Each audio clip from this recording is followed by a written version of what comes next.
बुखारी और मुस्लिम की मुत्तफक अलैह हदीस है और most authentic book on the face of earth after Holi Quran is सही अल बुखारी। अल्लाह के कुरान के बाद जो मोस्ट ऑथेंटिक बुक है, सबसे मुस्तनद तरीन किताब है, वो सही बुखारी है और उसके बाद सही मुस्लिम है।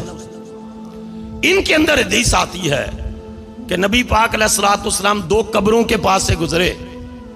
मर्र नबी सल्लल्लाहु अलैहि वसल्लम बेक़ब्रैन फ़क़ाला इन्नहुमा युअज़्ज़बान। सहाबा का काफिला साथ था, हुजूर रुक गए। हुजूर ने इरशाद फरमाया सहाबा से, इन दोनों कब्र वालों को अजाब हो रहा है। बुखारी और मुस्लिम की मुत्तफक अलैह हदीस, मैं दिखा सकता, अजाब हो रहा है। इसमें एक नुक्ता तो ये समझ लो कि मैं कब्रिस्तान से गुजरूं या आप गुजरे, हमारी निगाह कब्र के अंदर के हालात नहीं जान सकती। नबी की निगाह नबूवत जमीन के ऊपर भी देखती है, जमीन के अंदर भी देखती है। मुस्तफा करीम ने फरमाया इनको अजाब हो रहा है। और आगे सुनिए, फरमाया वमा युअज़्ज़िबान फी कबीर, इनको कबीरा गुनाहों की वजह से अजाब नहीं हो रहा। कबीरा गुनाह क्या है? शराब पीना कबीरा गुनाह है। फरमाया जब शराबी शराब पीता है उसके अंदर से ईमान निकल जाता है। सूद खाना कबीरा गुनाह है, माँ बाप की नाफरमानी कबीरा गुनाह है, शिरक कबीरा गुनाह है। कबीरा गुनाहों से उनका तो बहुत बड़ा गुनाह है। फरमाया दो सगीरा गुनाहों की वजह से इनको कब्र में मुआखजा हो रहा है। जरा देखिए वो गुनाह हमारे अंदर है कि नहीं है, अपने गिरबानों में झांकिए। आज हमारी हालत बड़ी अजीबो गरीब हो गई है। हुजूर ने फिर उसको एलैबोरेट किया। फरमाया व अम्मल अव्वल फकाना ला यस्तातिरु मिनल बौले, इनमें पहला वो शख्स था जब पेशाब करता, बाथरूम में जाता तो पेशाब के कतरात से नहीं बचता था। अक्सर उसका लिबास पेशाब के कतरों से पलीद रहता था, पलीद रहता था। आप आज मस्जिद के दरवाजे पर खड़े हो जाएं और गुजरने वालों से कहें बेटा इधर आओ जरा, नमाज का वक्त है, उसका इमीडिएट रिस्पांस ये होगा चाचा जी, अंकल जी, मेरे कपड़े पाक नहीं है। हमारे साथ लोग गाड़ी में सफर करते हैं, जी आओ ना नमाज का वक्त है, जी नहीं तुसी पढ़ा वो तुहानू क्या है जी, मेरे कपड़े पाक नहीं है। भाई कपड़े पाक नहीं है तेरे, तू घर से निकला तेरे कपड़े पाक नहीं है। जब जिस्म कपड़े पाक नहीं, जिस्म पाक नहीं, तो अल्लाह दिल को किस तरह पाक करेगा? वो फरमाता है तू अपने ज़ाहिर को पाक कर, मैं तेरे बातिन को पाक फरमा दूंगा।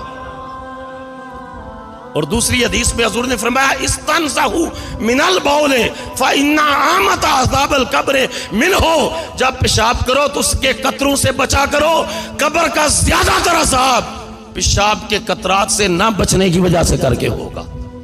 मैं अमेरिका में भी लोगों को कहता हूं कि यहां तो पेपर टॉवल है, बड़ा स्ट्रांग है पाकिस्तान की निस्बत। तो पुराने जो बाबे यहां बैठे हैं ना, मैं सादा एक बात करूं, वो 40 कदम चलते सन कि कोई कतरा साढ़े कपड़े के उत्ते ना गिर जाए। वटवाणी करते सन अपने जिस्म को, लिबास को पाक रखने के लिए, ताकि उसके बाद फिर वजू। तो हुजूर ने फरमाया इनमें एक वो शख्स है जो पेशाब के कतरात से नहीं बचता था। वह अम्मल आखिर फकान यमशी बिन नमीमते, दूसरे का जो गुनाह बयान किया वो भी हमारे यहाँ आम है। फरमाया दूसरा चुगली बहुत करता था, दूसरा बैक बाइटिंग और गीबत बहुत करता था। आज टेलीफोन फ्री है, व्हाट्सएप के ऊपर कॉल है, सुबह से लेकर शाम तक। कभी आपने जायजा लिया कि कितने लोगों की आपने गीबत की? कुरान मजीद कहता है कि मुर्दा भाई का गोश्त खाना, भाई का गोश्त, और वो भी मरे हुए भाई का गोश्त। फरमाया ये है जब कोई इंसान किसी की बुराइयां बयान करता है। आज किसी फातिहा पर चले जाओ, ऐसी ऐसी बहसें छिड़ी हुई हैं खानदान के अंदर, ऐसी है जिनसे ना कोई लेना ना देना। जो आप वक्त वहां बर्बाद कर रहे हैं, वो वक्त खुदा के जिक्र और मुस्तफा के ऊपर दरूदो सलाम में भी गुजारा जा सकता है। आज माई साहबा दुनिया से चले गए, क्या खबर कल हम चले जाएं, परसों अगला चला जाए, किसकी क्या खबर है? जो वक्त एक साहबी ने पूछा या रसूल अल्लाह मुझे बताइए, कोई नसीहत फरमाइए, एडवाइस कीजिए। आज दुनिया में काउंसलिंग होती है, بہت مختلف ایڈوائزرز آتے ہیں، وہ کاؤنسلنگ کرتے ہیں، حضور نبی پاک سے وہ ایڈوائز لیتے، حضور سے کاؤنسلنگ کرتے، یا رسول اللہ مجھے کوئی بہتر ایڈوائز کیجئے۔ حضور نے فرمایا ایڈوائز یہ ہے کہ تو اس حال میں زندگی گزارے اور جب تو دنیا سے جائے تو تیری زبان خدا کے ذکر سے تار ہو۔ اونچا بولو نا، تیری زبان اس وقت برائیاں نہ بیان کر رہی ہو، اپنے سیاسی لیڈروں کے قصیدوں میں نہ لگا ہوا ہو، اس وقت تیری زبان خدا کا ذکر کر رہی ہو۔ چلتے پھرتے جو انسان پڑھتا ہے سبحان اللہ وبحمدہ سبحان اللہ العظیم، حضور نے فرمایا کلمتان خفیفتان علی اللسان ثقیلتان علی المیزان حبیبتان الی الرحمن، جو بندہ سبحان اللہ وبحمدہ سبحان اللہ العظیم پڑھتا رہتا ہے، فرمایا یہ دونوں کلمے جو ہے زبان پر بڑے ہلکے ہیں، قیامت کے دن ترازو میں بڑے بارے کر کے تولے جائیں گے۔ وَحَبِيبَتَانِ إِلَى الرَّحْمَانِ، اور اللہ کو ان دو کلموں سے بڑا ہی پیار ہے۔ حضور نے یہ گناہ ان کے بیان کرنے کے بعد النبی اولا بالمومنین من انفسہم، نبی مومنوں کی جانوں سے بھی زیادہ ان کے قریب ہے۔ حضور ان کو چھوڑ کر نہیں چلے گئے۔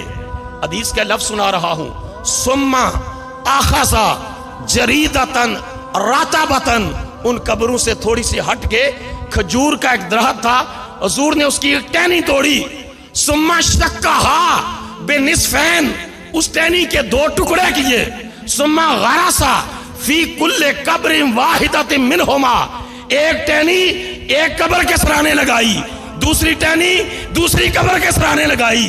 صحابہ یہ منظر دیکھ رہے تھے، انہوں نے عرض کی لما صنعت یا رسول اللہ، اللہ کے حبیب اپنے اس عمل کی تشریح فرما دیں کہ حضور نے یہ مبارک عمل کس غرض سے فرمایا ہے۔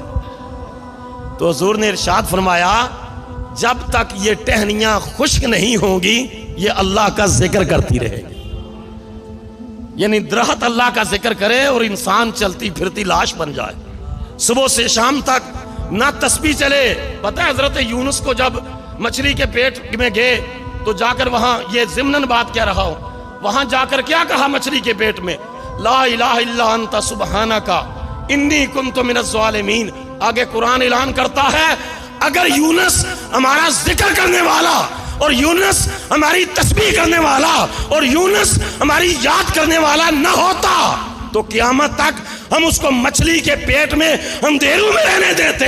ہم نے اپنے ذکر اور تسبیح کی برکت سے اس کو وہاں سے نجات عطا فرمائی۔ تو فرمایا جب تک یہ ٹہنیاں خشک نہیں ہوں گی یہ اللہ کی تسبیح کریں گی، اور جب تک تسبیح ہوتی رہے گی اللہ ان قبروں کے عذاب میں کمی فرما دے گا۔